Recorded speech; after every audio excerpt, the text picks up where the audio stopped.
Ja, schönen guten Tag. Hallo, selamat siang. Mit Ibu Oki. Wir sind heute bei dem vierten Treffen unseren Unterricht Landeskunde 1. Ja, wir wollen heute über Familie und Wohnen besprechen. Ya. Selamat siang. Kita hari ini ada di pertemuan keempat untuk mata kuliah Landeskunde 1. Hari ini kita akan membahas kehidupan sehari-hari di keluarga Jerman. Dan nanti yang akan saya bahas itu berkaitan dengan pemilahan sampah yang dilakukan oleh setiap keluarga yang tinggal di Jerman. Oke, bevor wir dann mit unseren Materialien anfangen, wollen wir dann erstmal unser RPS besprechen. Saya akan bagikan lagi, saya akan share RPS dari mata kuliah Landeskunde 1 ini.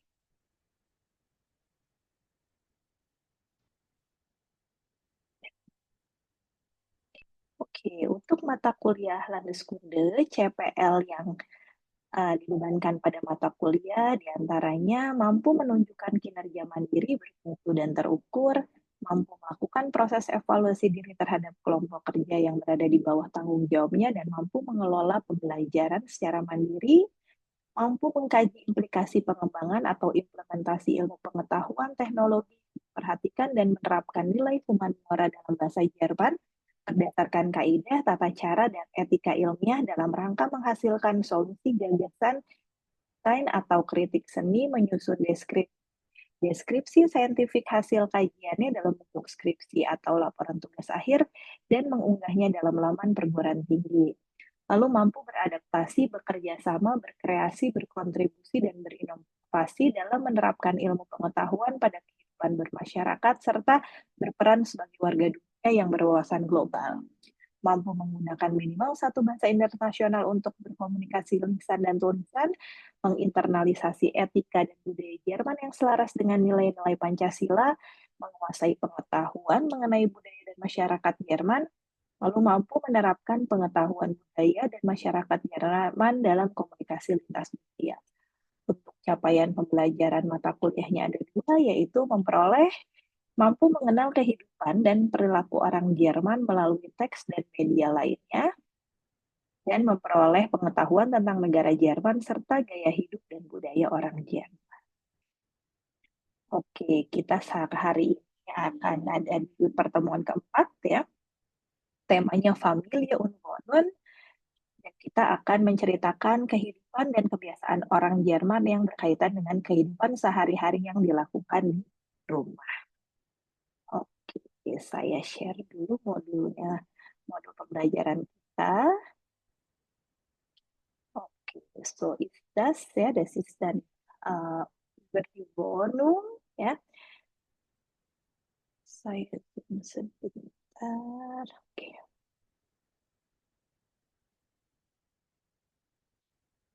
Ya, so di Wohnung atau tempat tinggal ya. Orang Jerman ini sebagian besar itu tinggal di apartemen ya, atau dapat disebut Hochhaus atau juga Wohnung. Warung ya. Mengapa orang Jerman banyak tinggal di apartemen atau istilahnya itu Hochhaus? Karena harga rumah di Jerman itu sangat mahal ya. Dan sebagian besar orang Jerman itu masih menyewa tempat tinggalnya ya. Biasanya orang-orang yang tinggal di pedesaan itu baru mereka tinggalnya di house atau rumah ya, tetapi untuk yang tinggal di perkotaan biasanya mereka tinggalnya di Wohnung atau house, atau orang juga menyebutnya itu sebagai apartemen.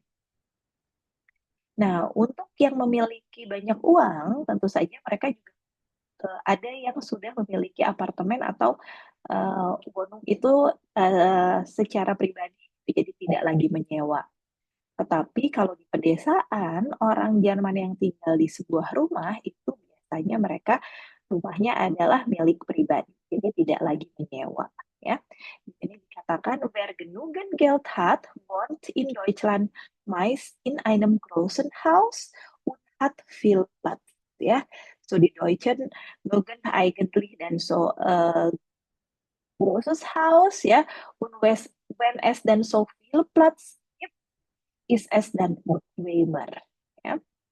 Und dan andere wohnen in kleinen Wohnungen. Ya. So house ya atau rumah itu normalnya itu pasti besar dan memiliki banyak ruangan ya dan juga ada halaman, ada apa biasanya di depan ada taman ya. Nah, tapi untuk orang Jerman yang hanya memiliki keuangan yang pas-pasan untuk rumah itu biasanya mereka tinggalnya di kleine Wohnung atau di apartemen kecil ya.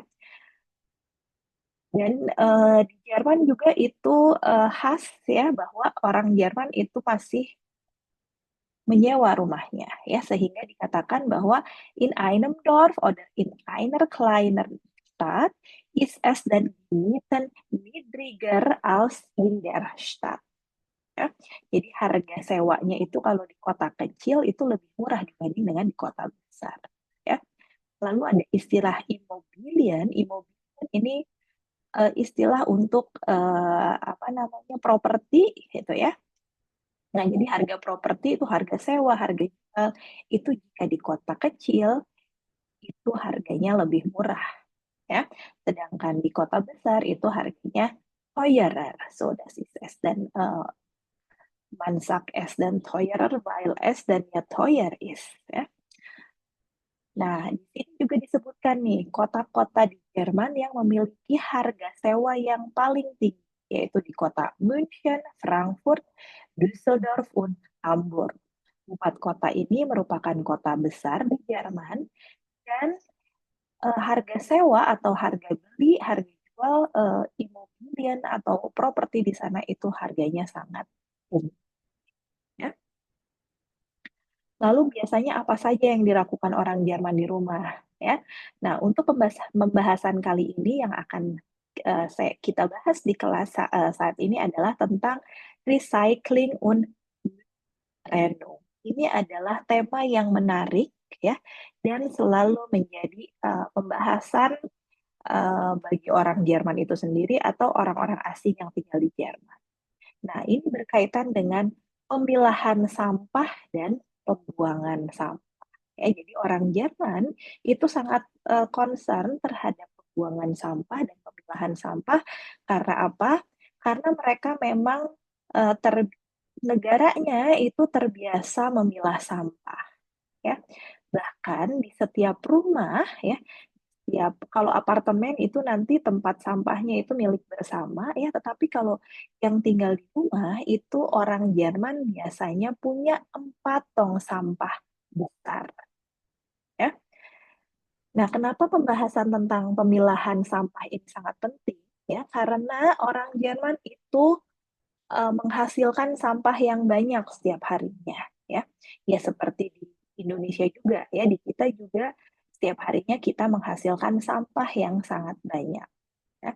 Dan karena Jerman sangat peduli terhadap lingkungan, jadi orang Jerman ini termasuk apa pemerintah dan masyarakatnya ini sangat memperhatikan bagaimana sampah-sampah itu harus dipilah sehingga nantinya ada yang bisa didaur ulang atau juga kalaupun itu dibuang begitu saja, sampah-sampah itu menjadi sesuatu yang tidak mencemari lingkungan. Ya. Di sini dikatakan katanya bahwa in Deutschland wird der Müll für den Umweltschutz genau getrennt. Ya, jadi untuk apa keterkaitannya dengan lingkungan hidup ya dengan pelestarian lingkungan itu di setiap rumah sampahnya sudah harus dipisahkan. Nah, ada aturan-aturan yang berlaku yang berkaitan dengan pemilahan sampah ini ya. Pemilahan sampah ini nanti akan dibagi berdasarkan jenis sampahnya, ya. Lalu nanti kita akan tahu tong sampahnya atau tempat sampahnya itu berwarna apa, ya. Sebelum kita bahas lebih lanjut, mari kita simak dulu video yang akan saya share berikut ini.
Itu tadi sekilas tentang eh, pemilahan sampah yang dilakukan oleh orang Jerman ya.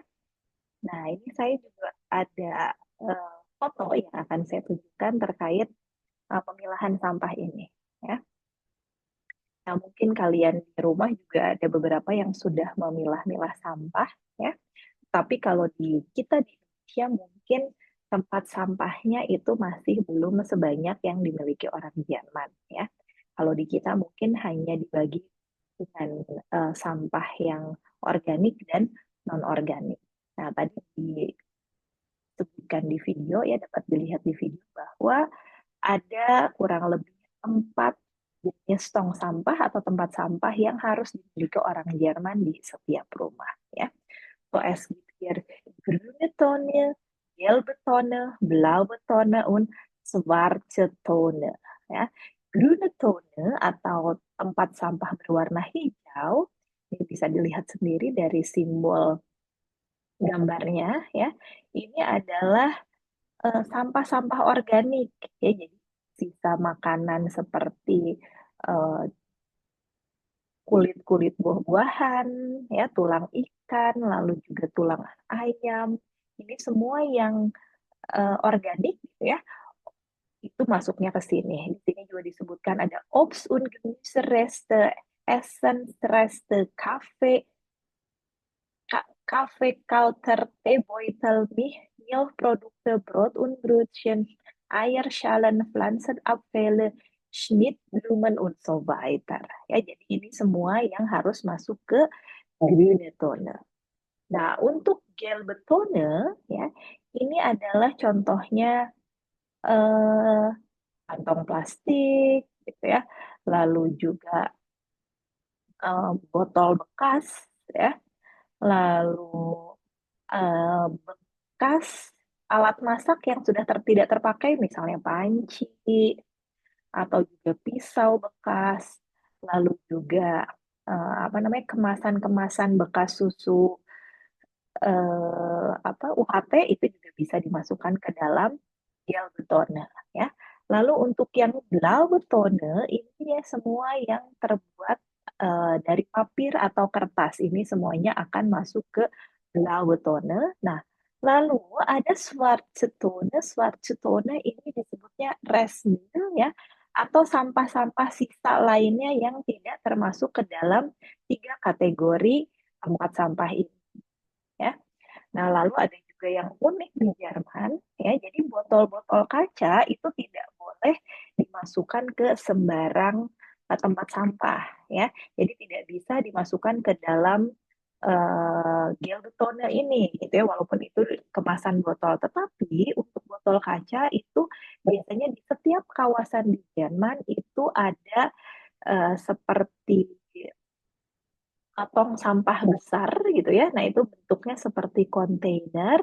Nah, kesitulah kita harus membuang botol-botol kaca ini ya. Nah, lalu juga ada yang unik di Jerman. Sebentar, saya share untuk yang ini. Nah, ada yang disebut fun ya. Nah, fun ini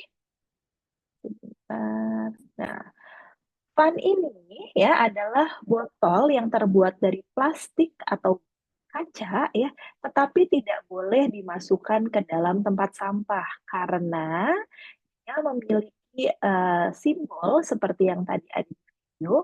Simbolnya itu menunjukkan bahwa dia adalah kemasan yang bisa dikembalikan ke supermarket di mana supermarket tersebut memiliki mesin untuk pengembalian kemasan.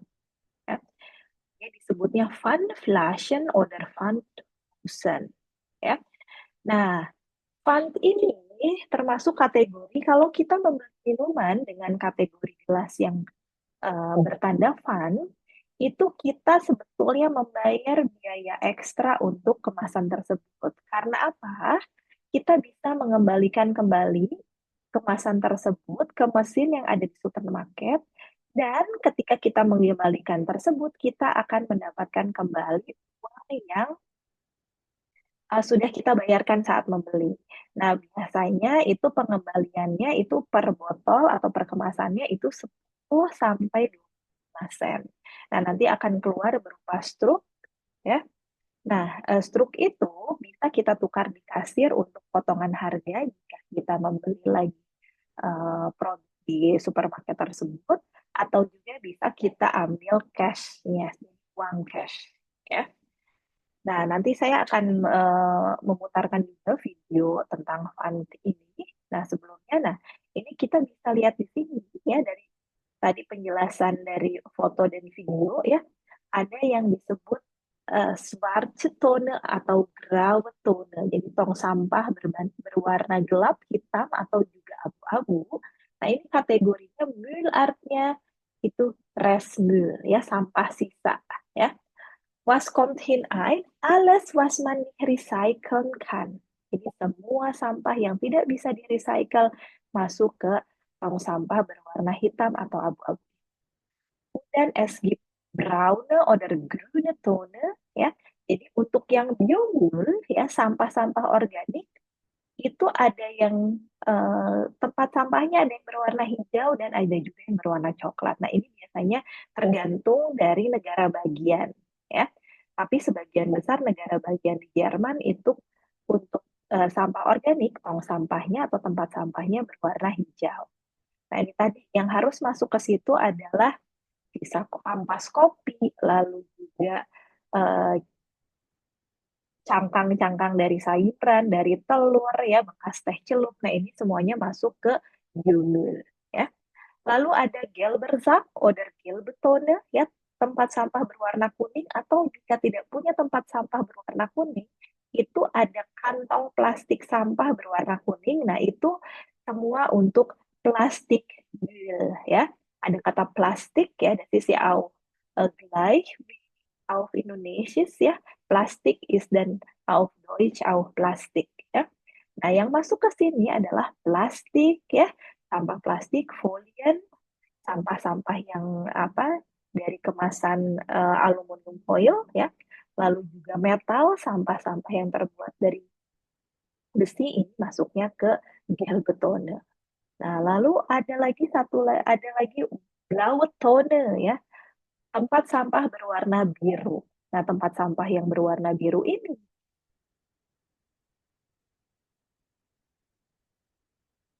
masuk kategori sampah yang Altpapier atau kantong-kantong eh, kertas-kertas bekas ya. Jadi dus-dus lalu juga kertas-kertas bekas ini semuanya masuk ke eh, tong sampah berwarna biru ya. Nah, itu tadi. Lalu ada yang disebut eh, kontainer ya. Kontainernya ini bisa berwarna putih, coklat, atau hijau ya. Ini merupakan tempat sampah khusus, kontainer sampah khusus untuk yang sampah-sampah terbuat dari kaca ya, tetapi yang tidak termasuk kategori fun ya. Nah, kalau sampah baterai, sampah bekas lampu ya, itu tidak boleh masuk ke dalam tong-tong sampah yang ada ya, tetapi harus dikembalikan ke toko-toko di mana kita beli, ataupun tidak harus ke toko yang kita beli, tapi ke toko manapun, ke kios manapun kita bisa membuang atau menitipkan baterai dan eh, lampu bekas kita gitu. Jadi memang orang Jerman ini sangat teratur terkait sampah ya. Dan juga yang unik dari Jerman adalah pengangkutan sampahnya juga itu jadwalnya berbeda-beda. Ya, jadi untuk sampah yang Resmüll, Biomüll, Plastikmüll, Altpapier itu punya hari-hari tertentu di mana sampah itu akan diambil oleh petugas pengambilan sampah ya. Nah, jadi kalau misalnya hari Senin ya, di jadwal itu adalah tong sampah berwarna kuning, tetapi yang kita keluarkan adalah tong sampah berwarna biru, itu sampah kita tidak akan diambil karena tidak sesuai dengan jadwal. Jadi kita harus menunggu berikutnya ya. Dan biasanya yang pengambilan sampahnya lebih sering itu adalah yang resmil. Resmil itu bisa seminggu sekali ya. Biomil juga sama, tetapi untuk yang plastik mil, Altpapier itu biasanya 2 minggu sekali baru akan diangkut oleh petugas pengambilan sampah. ya. Oke. Nah, sekarang ya kita akan tonton video tentang pengembalian botol bertanda fun ya itu ke supermarket. Nah, mesin-mesin ini biasanya ada di supermarket besar ya. Ini akan saya share, ada video juga apa tentang fun flashe ya, fun machine flashe ini di supermarket Edeka, salah satu supermarket di Jerman. Wir haben nämlich ein ganz geiles neues Teil, den Tomra R1. Und da kann auch wirklich jeder Hans und Franz mit umgehen. Das ist für Dosen, PET und Weichplastik, Hartplastik. Also Dosen kann hier alles rein. Und ihr könnt alles ganz einfach in diesen Säcken sammeln. Ob das 2, 3, 4 oder 5 sind, völlig scheißegal. Ihr drückt hier einfach nur auf Start. Zack. Drückt das hier einfach in den Automaten rein. Volle Kanne. So. So, und dann seht ihr auch, da passt noch massenhaft rein. Und das ist eine ganz einfache Nummer. Ihr macht jetzt hier einfach nur noch die Schranke zu, die Klappe. Und schon dreht er. Die ganzen Flaschen, die ganzen Dosen werden jetzt alle in der Trommel verrührt. Und ihr seht auch, wie schnell das geht im Prinzip. Hier wird die Wartezeit mit angezeigt. Und zwischendurch könnt ihr auch eure Hände schon sauber machen. Geht hier einmal ins Waschbecken, zack. Für die Flaschen, die dann hier rauskommen sollten, weil sie nicht erkannt werden, die können einfach wieder normal in den Automaten gehen. Oder ihr benutzt unsere anderen Superautomaten, die ganz klassisch noch sind, und macht die restlichen damit rein. So, jetzt seht ihr, er spuckt noch keinen Bon aus, weil da eben noch die Dose mit drin war, die wir auch hier einfach wieder mit reinhauen können. Und dann drückt ihr hier noch auf Auszahlung. Jetzt haben wir glatte 15 € und das in nicht mehr als einer Minute. Und dadurch können wir dann unsere Bons nehmen, gehen zur Kasse und der Einkauf ist erledigt.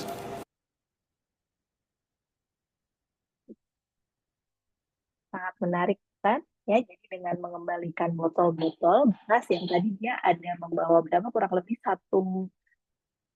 satu plastik besar ya, kemasan-kemasan botol bekas, ada juga kaleng-kaleng bekas. Nah, itu lumayan ya, bisa ditukar lagi dan kita bisa mendapatkan uang. Tadi dia kurang lebih 15 euro ya, berarti sepertinya lebih karena tadi ada bon dari mesin yang satunya lagi ya. Nah, itulah yang biasa dilakukan orang Jerman terkait pemilahan sampah ya. Di Indonesia mungkin di kita itu belum teratur itu terkait pemilahan sampah, tetapi ya nanti kita di rumah bisa sedikit demi sedikit memulai pemilahan sampah minimal yang organik dan yang anorganik ya. Nah, lalu juga yang ingin saya bagikan kepada kalian saat ini adalah terkait kalau di Indonesia mungkin dikategorikan sebagai dinas lingkungan hidup ya. Nah, di Jerman itu setiap negara bagian itu memiliki dinas lingkungan hidup sendiri-sendiri gitu ya. Mereka punya lembaga pengolahan sampah sendiri-sendiri. Nah, ini yang akan saya share adalah namanya BSR ya, Berliner Stadtreinigung, yaitu Dinas Kebersihan Kota Berlin ya. Nanti kalau kalian berkesempatan pergi ke Jerman ya, atau juga terutama ke kota Berlin, kalian akan menemukan tempat sampah yang khas ya dan unik ya yang dimiliki oleh kota Jerman ya, dan ciri khas dari PD kebersihan ya atau dinas lingkungan hidup atau ya dinas kebersihan kota Berlin itu adalah berwarna orange ya, dan dia punya semacam kampanye untuk sampah ini ya, itu yang mereka tempelkan, yang mereka tuliskan di setiap tempat-tempat sampah yang ada di sudut-sudut di kota Berlin ya. Nah, ini akan saya share beberapa foto yang pernah saya ambil ketika saya berkunjung ke Berlin. Nah, ya.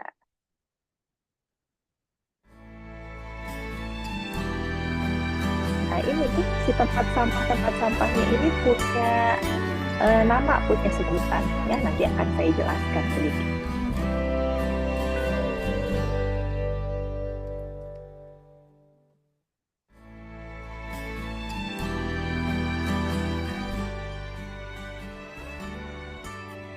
Nah, oke ya. Itu tadi apa namanya tempat tempat sampahnya. Nah, saya akan ambil satu contoh foto, misalnya sebentar. Ah, ini ya. Nah, ini salah satu tong sampah yang ada di kota Berlin. Ya, tadi saya bilang namanya BSR ya, Dinas PD Kebersihannya ya. Nah, ini tempat sampah ini bertuliskan Eimer Lieb die. Nah, ini sebetulnya bisa juga dipakai untuk penelitian linguistik ya, karena si nama-nama yang ada di tempat sampah ini juga punya makna denotatif dan konotatif ya. Tapi saya tidak akan bahas terkait linguistiknya ya. Nah, ini di sini Eimer Lieb die. Mungkin kalian tahu ya, was bedeutet das? Eimer ist denn eigentlich Ember ya, auf Indonesisch ya. So Eimer liebt dich artinya ember atau mungkin tong sampah ini cinta kamu ya. Jadi karena dia Eimer liebt dich, maka kalau kita punya sampah, sampahnya jangan dibuang sembarangan, tapi kita masukkan ke tong sampah ini. Ya, ini menurut saya sangat unik dan menarik gitu ya.